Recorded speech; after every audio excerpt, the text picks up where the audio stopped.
Hi, I'm Femi. Okay, thanks for watching the stream. Earlier on Wednesday, the stream asked some residents in Port-au-Prince what it is like living in Haiti's capital right now. This is what Jean-Nadi and Jean-Pierre told us. Insecurity is well planned to create fear in the country because it is very bizarre that a person cannot even buy a sandal and yet have a big gun. All of these weapons go through customs. This means our whole country is caught in a scheme. With the situation the country is in, the government should do something to solve the problem of insecurity, because no one is spared. No one could have thought it would be this bad. Now it is the gangs that have replaced the government. And in the areas they control, they are called the community leaders, because they are more powerful than the state. Today on the stream, deadly gang violence in Haiti. What can be done about it? That is our conversation. You're very welcome to join us right here in the comment section on YouTube.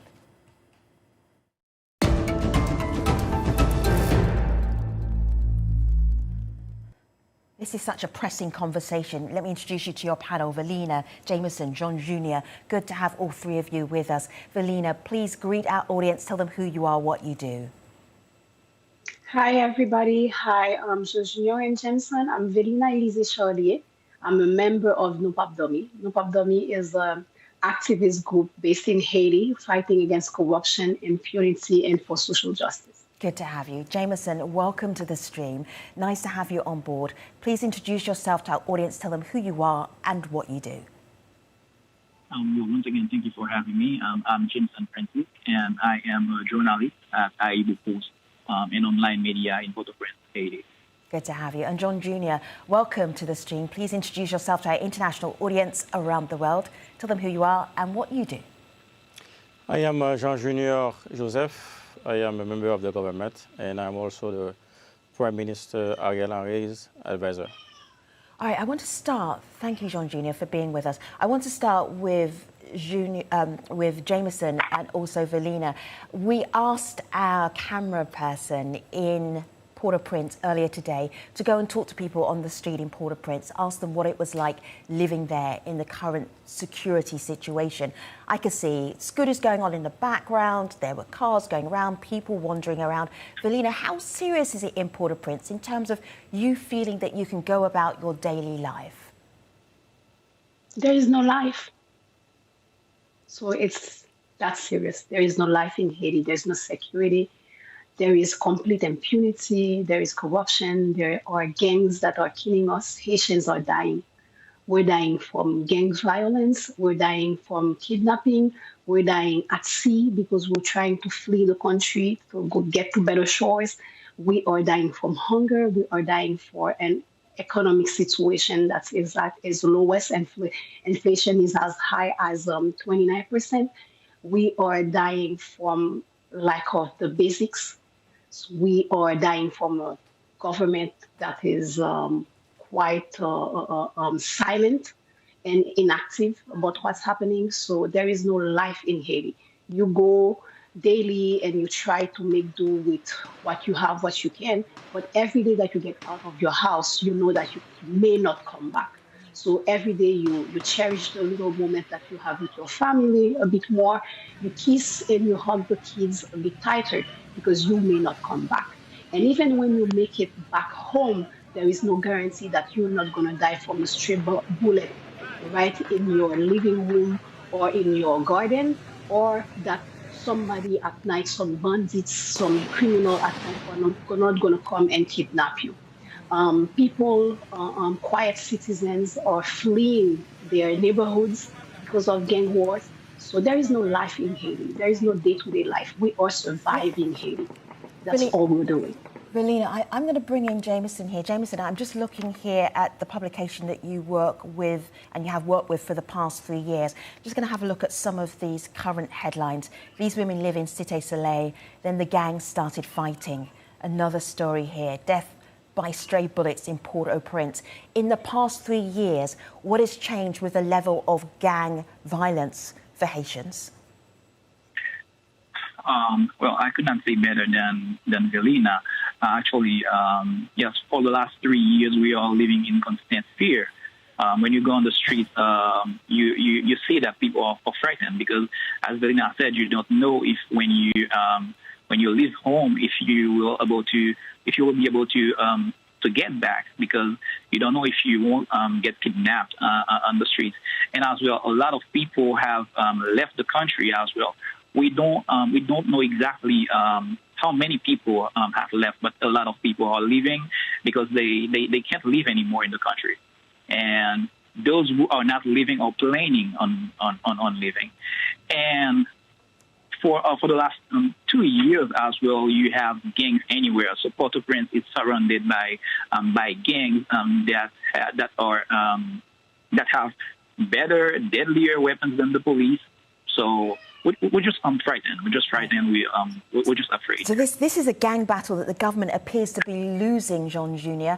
As you're a senior advisor to the Prime Minister, what is he thinking about the current situation? How is he able to help Haitians on the ground?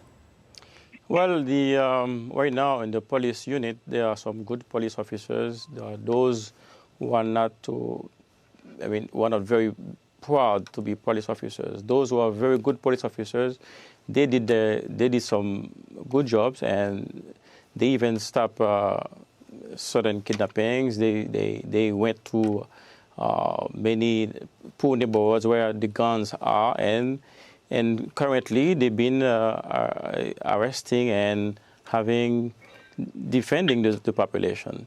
And also one thing that is clear: Haiti is not Port-au-Prince. Port-au-Prince is not Haiti either. So we have 10 departments, and right now, currently, people go to the north. They actually have, there is actually in social media, they even say that some hotels in the north are sold out. So I understand in the capital there are situations that are very, very difficult. But the government is taking this very seriously, and they've been meeting with the police units, with the SWAT teams, to make sure that we have equipment so that we can address the situation accordingly. You make a good point about Port-au-Prince not being Haiti. If I may jump in? Felina, please, go ahead. I'm sorry, let me jump in. I just want to clarify something from what Jean Junior just said. Yes, Haiti is not only Port-au-Prince. I'm from Gonaïves. I'm from the north. I haven't been able to make it home to Gonaïves safely, quietly with my kids for the past 10 years. There is always something on the wood. There are always gangs on the wood. There were gangs in Savien. There were gangs in Marchand des Salines. Now there are gangs in Canahan by Cite Soleil. So I cannot make it out. I was going to Gonaïves with my 3 daughters, and I was pregnant at the time. We got caught into shooting, and my car was hit. So yes, Haiti is not only Port-au-Prince, but the violence that we are seeing in Port-au-Prince, it's picking up in other cities as well. And moving from Port-au-Prince to other cities is hell. Port-au-Prince has been cut from the south for more than a year now. So yes, the police, I don't want to be too hard on the police. The police is doing what they can with the little that they have. But at the same time, it must be said that the police is not doing enough, that the justice system is inexistent. And the very little that the police does, the few times that they do arrest somebody in the justice system goes right back and put them out again. It's as if the state is fighting against us, the citizen. And when we are saying that hotels are booked in Cape Haitian, who can go to Cape Haitian? Who? Not us Haitians living in the country. Probably people from the diaspora trying to find their way home to visit their family. But what we are talking about, what is hard, the violence that we're seeing, the gangs that are killing more than thousands of people, the thousands of kids that are left orphaned. What are we telling to them? That the hotels are booked in Cape Haitian? That the country is not only Port-au-Prince? Is that what the government is saying to us? That move to Cape Haitian because there is more security to Cape Haitian?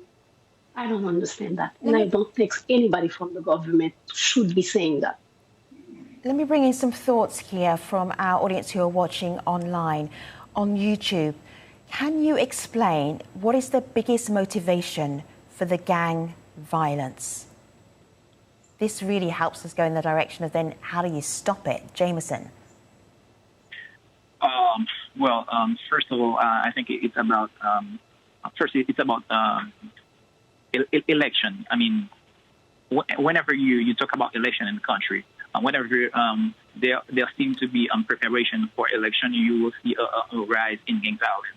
But as well, it's linked to the political situation, because the last 2 or 3 years, if you are to believe reports from local human rights organization, you understand that the gangs have strong ties with people in power. So people in power trying to control the area where the gangs are operating. So yes, this is I think that this is their first motivation, and as well it's economic, because when you kidnap someone and you ask for hundreds of dollars, and then the person needs to pay to be free, of course it's a strong motivation for them, because they are making a lot of money with that. Yes, that's what I think. Jean Jr., when we said that we were going to do this program about gang violence in Haiti, we asked our audience, our community, what needs to happen to stop gang violence. Musa here on Twitter said, I think it always comes back to money. Law enforcement in many countries is corrupt or underfunded, making it easy for them to succumb to bribes or being captured by gang leaders. If there's no law enforcement, of course, these gangs will do whatever they feel. There are so many issues. Do you find that the underfunding of the police in Haiti, is that a major issue here with controlling the gangs? Because if the police can't do it, who's going to do it? Well, number one, as I said earlier, Haiti is not Port-au-Prince. Port-au-Prince is not Haiti, and that's clear about that. I'm clear about that. Yeah, you said that, and I didn't mention Port-au-Prince in my conversation with you. I was asking about underfunding of police. And then number two, when you talk about warfare weapons, Haiti is under embargo for the past 20 to 30 years. For some reasons, even under President Aristide, because of the issues with the coup d'etat, it was not easy for Haitian governments to have warfare weapons. So the gangs, for some reasons, they have a huge network where they can have warfare weapons, and most of those weapons, they come from the U.S. Customs. From the U.S. Customs, they get importation to Haiti, and then from the customs in Haiti, they get to the gangs. So this huge network they do have, and then is now all over the country, there is no control over the gangs, because you're talking about almost more than 80 gangs, organized gangs. So now the thing is, the government, Prime Minister Ariel Henry doesn't deal with gangs, and that is clear. The Prime Minister Ariel Henry never sat down with gangs members to actually negotiate with them. So the current transitional government has never had any negotiations, no relationship with the gangs in Haiti right now? Not at all. And then it was clear. The Prime Minister said that many times on his speeches, and then the Prime Minister doesn't deal with gangs, and that is clear.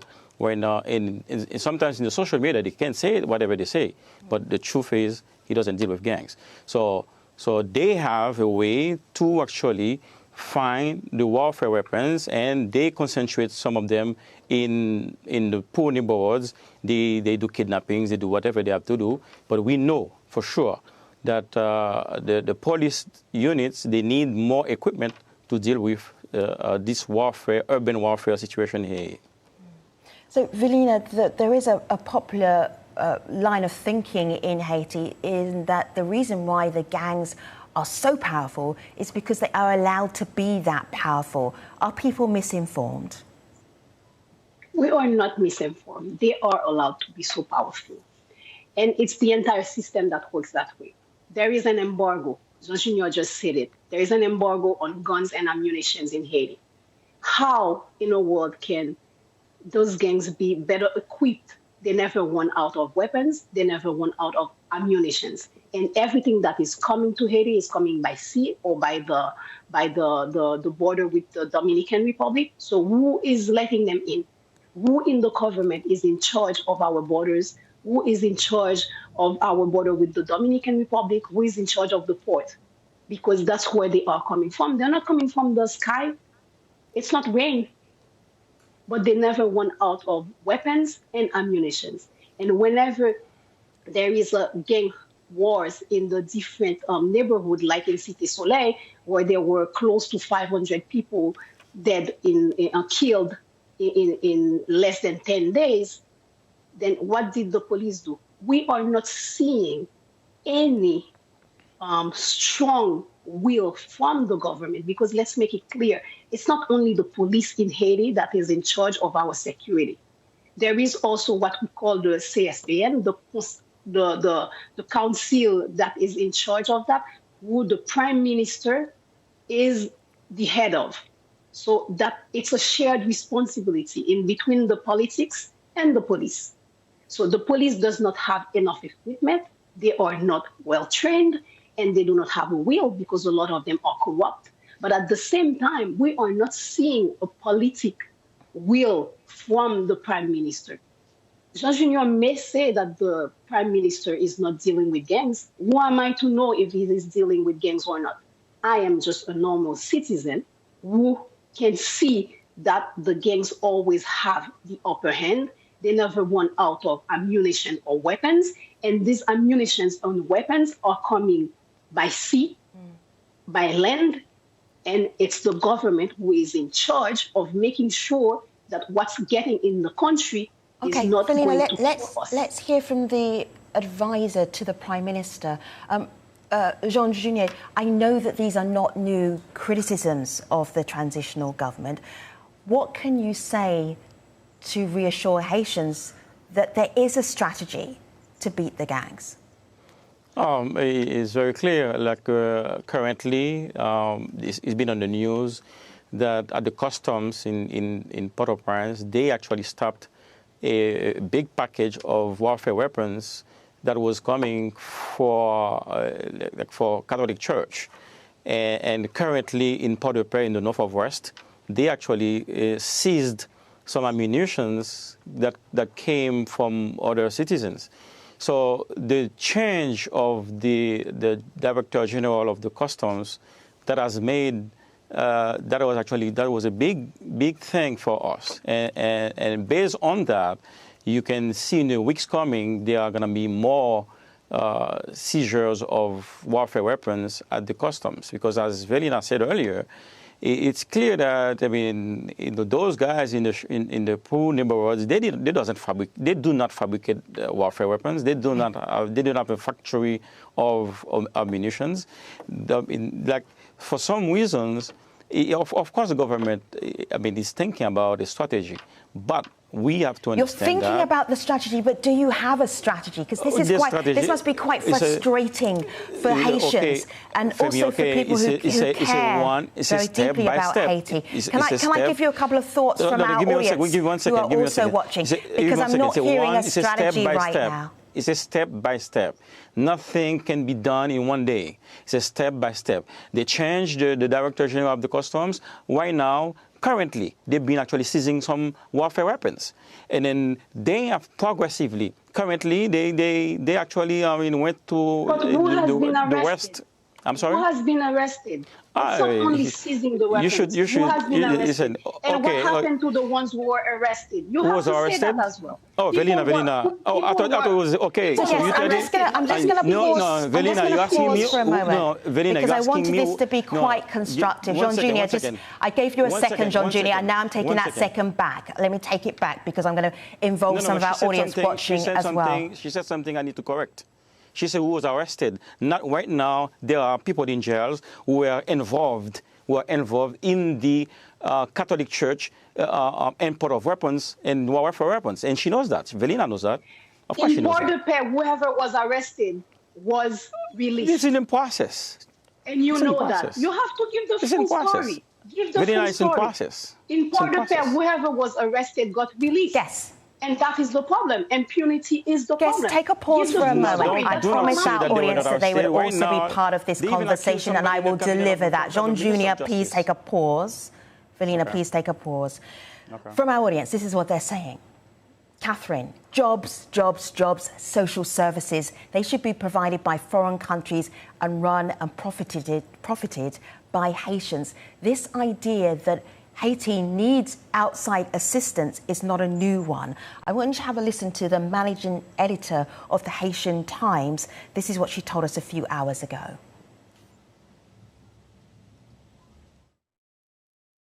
From what we know about how gangs are used historically in Haiti, we know that they are backed by different government entities or people with economic interests to protect.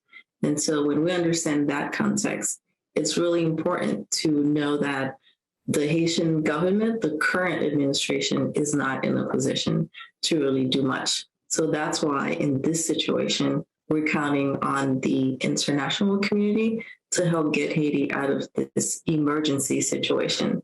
This goes beyond like a Haiti-led solution or political, problem solving that we're talking about. This is Haitians in Haiti, people who need help to live because these gangs are killing them.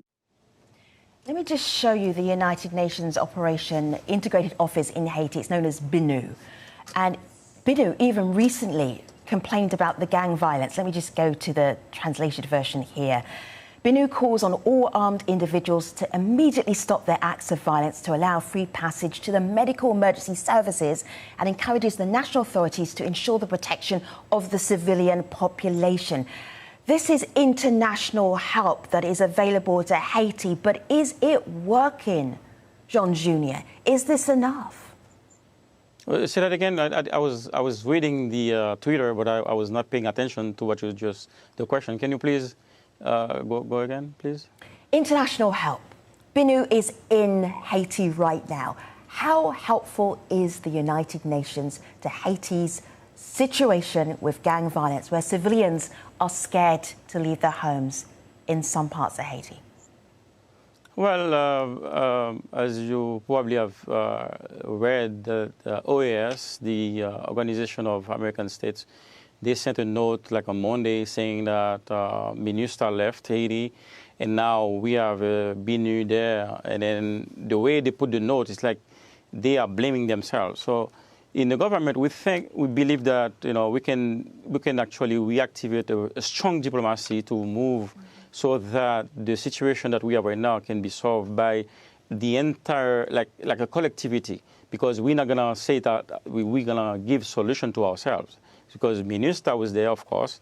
I mean, now they left, and now there is BINU. BINU, it's not perfect, yeah. But we can say that. Let me share this question with Velina, if I may, because of course you're advisor to the Prime Minister. You can't say anything critical about BINU if they're there trying to help the current administration. Velina, if you're going to be absolutely honest and candid about the UN in Haiti, how helpful are they in this current situation with gang violence? I'm going to say that the international community is not innocent into what's happening in Haiti. Most of what's happening in Haiti, most of the situation that we are going through in Haiti is their responsibility. And they should take full responsibility for putting us in that situation. The UN has been present in Haiti for the past 15 years. They have spent billions of dollars, more than $10 billion.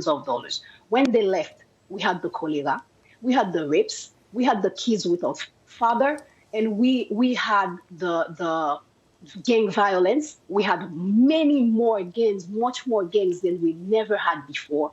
We had a huge political, economic, and society crisis.